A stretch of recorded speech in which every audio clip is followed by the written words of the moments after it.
ఒకవైపు ప్రకృతి కన్నెర, మరోవైపు ధరలేమి, ఇంకోవైపు తూకాల్లో మోసం. కర్నూలు జిల్లా పత్తి రైతుల ఆవేదన. వానలు లేక పంట పండక ఇబ్బందులు. వానలు ఎక్కువైతే పంట పూర్తిగా నేలమట్టం. ఇటు మార్కెట్లో ధరలు ఎప్పటికప్పుడు మార్పులు. అన్నింటినీ ఓర్చుకొని పత్తిని కోసి మార్కెట్ యార్డుకు తీసుకొచ్చాక తూకాల్లో మోసం అనే కొత్త వ్యాధి రైతుని మరలా దెబ్బతీస్తోంది. ప్రకృతికి ఎదురు దూకుతూ పత్తి పండించిన కర్నూలు జిల్లా రైతు ఇప్పుడు కమిషన్ ఏజెంట్ల తూకపు యంత్రాల ముందు ఓడిపోతున్నాడన్న భావన గ్రామాల్లో వినిపిస్తోంది. పొలంలో, మార్కెట్లలో తేడా లేకుండా ప్రతి అడుగులోన లాభం దూరమవుతుండటమే రైతుల్లో అంతర్యామిని నిలుస్తోంది. తూకాల్లో మోసం వ్యవస్థకు మునుపటి నుండి ఉన్న పాడుపొర.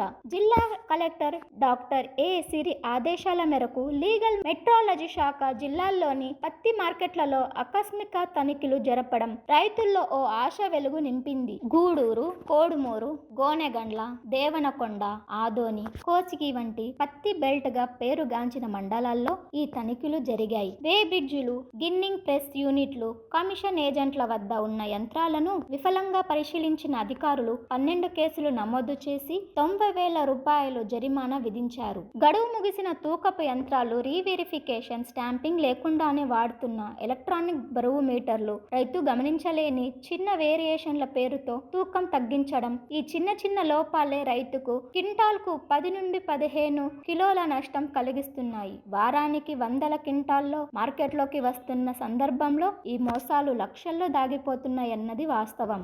ఒక్కో లోడ్లో 300 నుండి 400 రూపాయలు నష్టపోతున్నాం అంటూ రైతుల ఆవేదన. కొద్ది కాలంగా పత్తి తెగుళ్లలో కారణంగా దిగుబడి తగ్గడంతో రైతులు ఇప్పటికే నష్టపోతున్నారు. పైగా కొనుగోలు కేంద్రాల్లో తూకపు మోసం జరిగితే రైతు సంపూర్ణంగా దెబ్బతింటున్నాడు. కానీ యంత్రాలు రైతు కష్టాన్ని గుర్తించట్లేదు అని కోడుమూరు మండలానికి చెందిన రైతులు ఆవేదన వ్యక్తం చేస్తున్నారు. ఈ మోసాలపై శాశ్వత పరిష్కారం దొరికితేనే రైతు చెమటకు నిజమైన విలువ దక్కుతుందనేది స్పష్టమైన సందేశంలో కలెక్టర్ వెల్లడించారు.